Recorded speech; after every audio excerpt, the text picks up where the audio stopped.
¿Cómo determinar el cambio de una propiedad termodinámica como la entalpía? La sustancia está en fase líquida. Consideren que esta línea representa el equilibrio líquido-vapor. Toda esta zona corresponde a la fase líquida y esto corresponde a la fase gaseosa. Si desean, lo pueden relacionar con el diagrama presión-temperatura, donde se describen las curvas de equilibrio para la fase sólida, líquida y vapor. El líquido se encuentra a estas condiciones. Tiene una temperatura, tiene una presión, tiene un volumen molar y tiene sus propiedades termodinámicas, que en general la vamos a llamar M. Pero esta sustancia en fase líquida no está en su punto de saturación. Es decir, al no encontrarse sobre esta curva, significa que es un líquido subenfriado o un líquido comprimido, es lo mismo. ¿Y qué significa que sea un líquido subenfriado o comprimido? Que es un líquido que no está a punto de convertirse en vapor. Es decir, usted podría, por ejemplo, modificar un poco su temperatura, podría calentarlo un poco. Y este punto se empezaría a desplazar hacia la derecha, pero seguiría estando en estado líquido. No pasaría a la fase gaseosa. Ya cuando llegue a la curva de equilibrio, ahí sí un pequeño incremento en la temperatura y se va a volver gas. O usted podría empezar a bajar su presión y aún así seguiría estando en fase líquida. Ya cuando llegue a esta zona, a este punto, un pequeño descenso en la presión y la sustancia pasaría a la fase gaseosa. Por lo tanto, no se encuentra en su punto de saturación. Y se quiere determinar el valor de alguna propiedad termodinámica. Bueno, igual que en el caso del fluido gaseoso, hay que establecer un punto de referencia. Y el punto de referencia lo podemos tomar en base a la condición de gas ideal. Miren, ¿eh? Un líquido cuyo punto de referencia es un gas y encima ideal. Y al igual que en el caso anterior, que de las sustancias gaseosas, la propiedad que se está evaluando en ese estado de referencia la podemos tomar igual a cero. Necesitamos calcular este cambio en la propiedad. Un cambio en donde la sustancia pasa de una condición de gas ideal a una condición de líquido real. Pero en este cambio también se produce un cambio de fase. Entonces, esta trayectoria la podemos sustituir por esta otra. Primero, modificar la temperatura de la sustancia partiendo de la condición de referencia de gas ideal, que se encuentra en una temperatura de referencia, y modificando esa temperatura y por lo tanto modificando la propiedad como gas ideal, hasta alcanzar la temperatura a la cual se encuentra el líquido real. Una vez que el gas ideal tiene la temperatura del líquido real, hacemos el cambio pero ahora en la presión. Sin embargo, es aquí donde ocurre el cambio de fase. Esta primera etapa es igual como se ha visto anteriormente, ¿no? Este es calcular el cambio de la propiedad como gas ideal. Aquí no hay diferencia. La siguiente etapa es pasar de gas ideal a la temperatura T a gas real, pero en su punto de saturación, es decir, como vapor saturado. Y este cambio se puede describir mediante las propiedades residuales. Una vez que estamos en este punto, en la condición de vapor saturado, ahí es donde se produce el cambio de fase. Pasamos de vapor saturado a líquido saturado. Los cambios de fase de fluidos puros se desarrollan a temperatura y presión constante. Es decir, el cambio de fase no origina un cambio en la temperatura ni un cambio en la presión. En realidad yo le he puesto este punto un poco más abajo solamente para una cuestión descriptiva nada más. Porque cuando cambia de fase, es decir, cuando pasa al estado líquido, no es que hay un desplazamiento. En realidad ambos puntos están superpuestos porque tienen la misma temperatura y la misma presión. Este cambio de fase se desarrolla a una sola presión, que es la presión de vapor, o presión de saturación, o presión de equilibrio, que nosotros lo estamos llamando PSAT, para diferenciarlo un poco de la presión en cualquier otro estado. En este cambio de fase, la propiedad que usted esté evaluando va a sufrir también un cambio. Si fuese entalpía, entonces va a haber un cambio en la entalpía. A ese cambio, a ese cambio de la propiedad durante el cambio de fase, eh, dependiendo del cambio de fase, podría ser, por ejemplo, si estoy pasando de la fase gaseosa a la fase líquida, entonces estoy sufriendo un cambio debido a la condensación. Entonces aquí habría que relacionar el cambio de la entalpía o la entalpía de condensación. Y la entalpía de condensación es igual, solo que de signo cambiado, que la entalpía de vaporización, que es al revés. Por eso que aquí le he colocado menos el cambio de la propiedad de vaporización. Porque como estoy yendo de fase gas a fase líquida, debería ser el cambio de la propiedad de condensación, ¿no? Y ahí sería positivo. Pero generalmente más se utiliza el término vaporización que condensación. Eso solamente es una cuestión de costumbre, nada más. Este cambio en la propiedad se debe al cambio de fase. Ahora ya estoy aquí en fase líquida como líquido saturado. Y la siguiente etapa simplemente es hacer la corrección en la presión hasta llevarlo a la presión de este líquido comprimido subenfriado. Es una corrección en la presión o una corrección en el volumen o la densidad, que generalmente para los líquidos es muy pequeña. Es tan pequeña que a veces se puede despreciar, o sea, se puede hacer cero. ¿Ok? Es decir, que estos términos contribuyen muy poco a la variación en la propiedad. De todos estos componentes, aquí hay un componente, aquí hay otro y aquí hay otro, que me llevan al estado del líquido que estoy evaluando. Algunos ya los conocemos. Este de aquí ya lo conocemos. Es el cambio de la propiedad como gas ideal. Es lo que ustedes ya han estudiado inclusive antes, ¿no? Es la integral. Si fuera la entalpía, sería la integral del Cp. Esto también ya lo hemos visto. Son las propiedades residuales, ¿no? Que se obtienen a partir de las ecuaciones de estado. Nos falta este cambio de la propiedad durante la transición de fase. Nosotros nos vamos a enfocar solamente en el cambio de fase líquido-vapor o vapor-líquido. A esa entalpía también se le conoce como calor latente. Entonces, si es una entalpía de vaporización, entonces también se le puede decir calor latente de vaporización. Puede haber otra simbología, ¿eh? En algunos libros le cambian un poco la simbología. Yo voy a usar esta de aquí.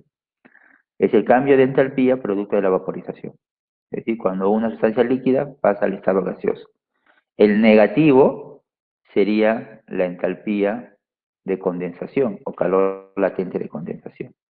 Hay una serie de modelos para calcular la entalpía de vaporización. Pero estos modelos deben dividirse en dos partes.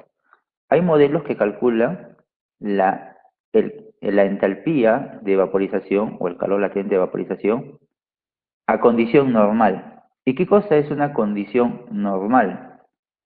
Es cuando el fluido se encuentra a una presión de una atmósfera y por lo tanto el cambio de fase ocurre a una temperatura específica que se le denota con el término T sub B.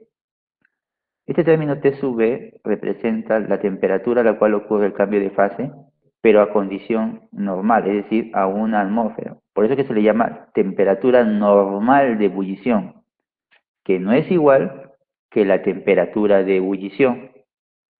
No necesariamente es igual. Solamente van a ser iguales cuando la presión excede de una atmósfera. ¿Por qué? Fíjense que acá, yo les he dicho en un momento que esto va a ser la presión y esto va a ser la temperatura, ¿correcto? Entonces, a esta presión, el cambio de fase se desarrolla a esta temperatura. A esta otra presión, el cambio de fase se desarrolla a esta otra temperatura. Porque la temperatura de cambio de fase depende de la presión. Entonces existen muchas temperaturas de cambio de fase. En específico, para este caso, muchas temperaturas de vaporización o de ebullición. Existen varios modelos para hacer el cálculo de la entalpía de vaporización normal. Por eso que le agregamos este término B junto al subíndice B, de V, perdón. Esta temperatura de ebullición normal no es igual para las sustancias. En el caso del agua, bueno, es 100 grados Celsius. Pero si fuese alcohol, fuese acetona, fuese algún hidrocarburo, esta temperatura de ebullición normal cambia, porque los líquidos no lleven a la misma temperatura cuando la presión es de 1 atmósfera. Eso significa entonces que las entalpías de vaporización normal también van a ser diferentes, no van a ser igual, van a ir cambiando. ¿Qué modelos hay? Por ejemplo, tenemos el modelo de Riedel, Chen, BT. Y si usted se fija en todos estos modelos, ¿qué información se necesita? Básicamente, la temperatura normal de ebullición de la sustancia. ¿Ve? Aquí está. Solo que acá dice T sub R. Significa que es la temperatura normal de ebullición reducida. Es decir, es este T sub B entre la temperatura crítica.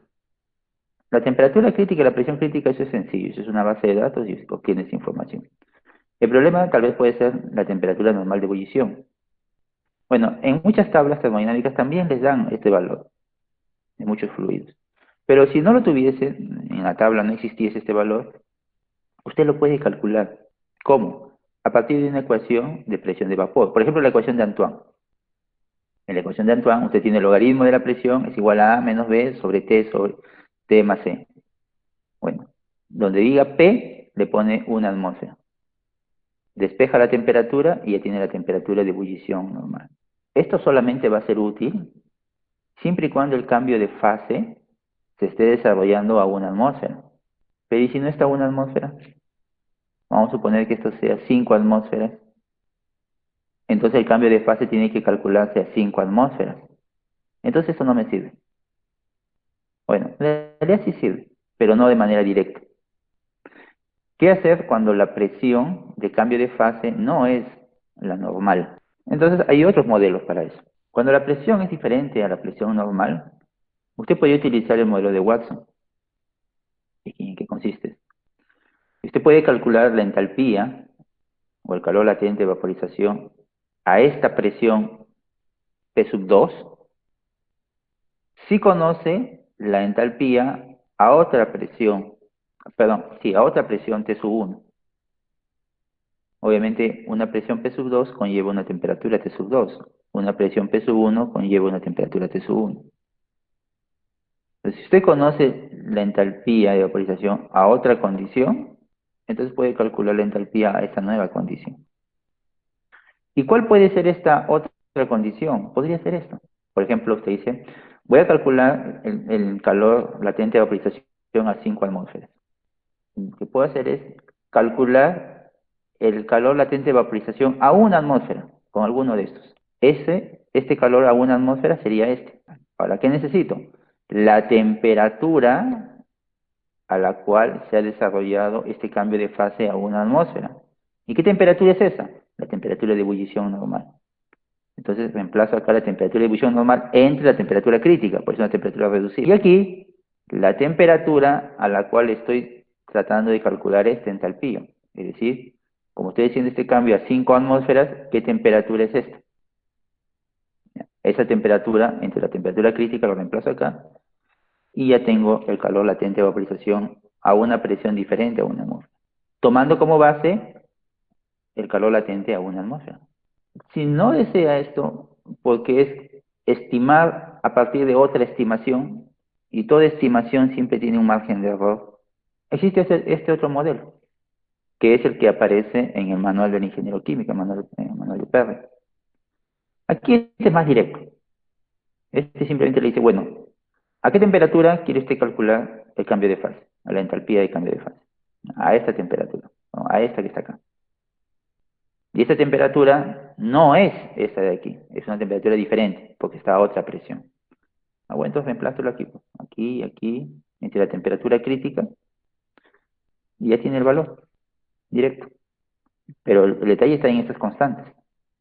Esas constantes las va a encontrar en una base de datos, como en el manual. En el manual del ingeniero químico hay una tabla extensa para una gran cantidad de sustancias.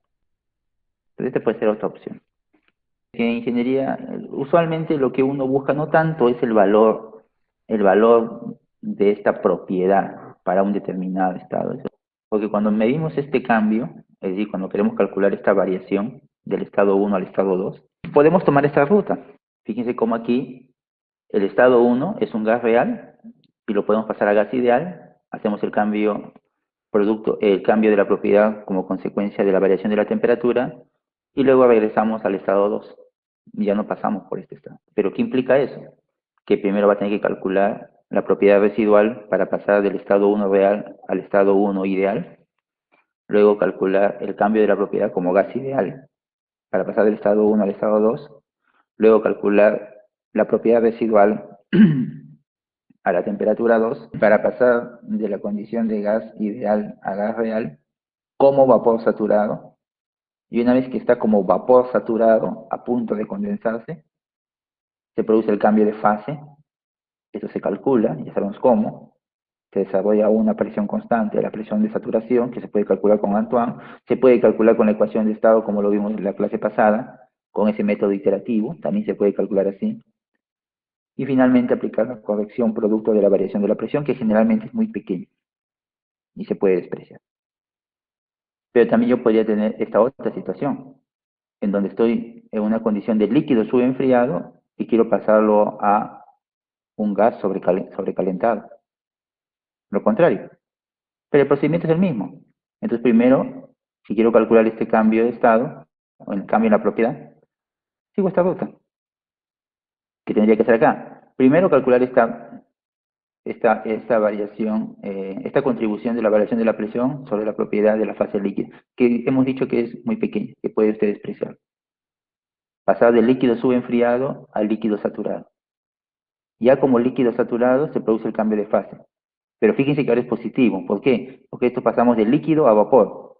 O sea, una vaporización. Ahora sí, entalpía de vaporización, entropía de vaporización. Aquí estamos pasando de vapor a líquido. Debería ser entalpía de condensación. Si fuese entalpía de condensación sería positivo. Pero como tenemos modelos para la vaporización, que es lo mismo, solo que al revés, se le coloca el signo negativo nada más. Una vez que tenemos vapor saturado, real, lo pasamos a gas ideal, aplicando la propiedad residual. Luego, la variación de la temperatura afecta en la propiedad como gas ideal y luego pasamos a gas real, otra vez con la propiedad residual. Si se dan cuenta, los componentes son muy similares. O inclusive, puedo tener un primer estado como líquido subenfriado a una condición y este líquido, vamos a suponer que lo caliento, variando su presión. Es decir, quiero llevarlo a esta nueva condición. Pero es de líquido a líquido. Hace esta ruta otra vez, solo que es un poquito más larga. ¿Por qué? Porque va a tener que primero calcular este aporte en la variación de la presión, que hemos dicho que puede ser despreciado, y llevarlo a la condición de líquido saturado, a esta temperatura. Se produce el cambio de fase, vaporización. Ahora tengo un vapor saturado a esta temperatura T1. La corrección mediante la propiedad residual para pasarlo de vapor real a gas ideal. La contribución del gas ideal, variando la temperatura. Lo regreso de gas ideal, lo regreso a vapor real, pero ahora es a otra temperatura, ¿no? Y a otra temperatura, ¿sí? Y ya tengo vapor saturado. Lo condenso, cambio de la propiedad de condensación, puedo utilizar la de vaporización, cambiándole de signo. Se desarrolla una presión diferente a esta, porque están a diferentes temperaturas. Y por último, la corrección a esta presión, que también puede despreciarse. Entonces puedo seguir la misma ruta. Claro, es más larga, sí, pues es más larga. ¿Podría haber una que vaya directo, sin necesidad de pasar por dos cambios de estado? Sí, sí la hay. Sería hacer esto. Hago una corrección de la presión, pero ya no hacia el líquido saturado, sino hacia un líquido más comprimido, que esté a la misma presión que el estado 2. Y luego hago esta variación de la propiedad por efecto de la temperatura, pero solamente por efecto de la temperatura. Esto parece ser la solución más práctica, ¿no? Pero aquí hay un detalle, que esto de acá no es otra cosa más. Si esto fuese entalpía, esto sería la integral del Cp con respecto a T, ¿no? Es similar a esto. ¿Y qué hay de complicado en eso? Que este Cp no es de gas ideal, porque aquí usted no está moviéndose como gas ideal, aquí sí. Por lo tanto, usted puede utilizar el CP que aparece en los libros, en las tablas. Sí, hay bastante información de esto. ¿Qué CP es este? Es el CP líquido. ¿Y hay CPs líquidos? Sí, pero pocos. Hay menos información de CP líquidos que CP de gas ideal. Si usted tuviese el CP líquido, en el Smith Van Ness hay una pequeña tabla con algunos CPs de algunos líquidos, los más usuales. Bueno, puedo aplicar esto. Cuando dicen, tengo un líquido a una temperatura de 20 grados y se quiere calentar a 50 grados, ¿cuál es la variación o cuál es el calor necesario? ¿Cuál es el cambio de entalpía? ¿Usted qué va a hacer? Va a hacer integral del CP con diferencial de T y se acabó el asunto. Porque esto lo está despreciando, porque hemos dicho que esta contribución es bien pequeña. Y con eso se soluciona el problema. ¿Qué pasa si estoy calculando la entropía? Bueno, acá sería entropía residual, cambio de la entropía de gas ideal, entropía residual, y aquí sería menos el cambio de la entropía de vaporización. ¿Y cómo calculo la entropía de vaporización? Bueno, ahí usted puede utilizar la ecuación que delta ds es igual a delta dh sobre la temperatura. Es decir, el cambio de la entropía de vaporización, entropía, es igual al cambio de la entalpía de vaporización sobre la temperatura. ¿Qué temperatura? Esta temperatura, donde se produce el cambio de fase. Cuando, por ejemplo, vamos a suponer que usted se encuentra en algún punto dentro de la región de coexistencia y significa entonces que el sistema está formado por un gas, por un vapor y por un líquido. ¿Cuál es la propiedad de todo el sistema? Esta es la propiedad del líquido que está junto con el vapor. Esta es la propiedad del vapor. Y esta es la fracción vaporizada. ¿Recuerdan? Esto lo vimos en las primeras clases. Y aquí está la fracción condensada. Y la fracción condensada es 1 menos la fracción vaporizada. Entonces, con esta ecuación, usted puede calcular el valor de la propiedad de toda la mezcla, de ambas fases. A esta propiedad vaporizada, o esta fracción vaporizada, para el caso del agua, se le conoce como calidad.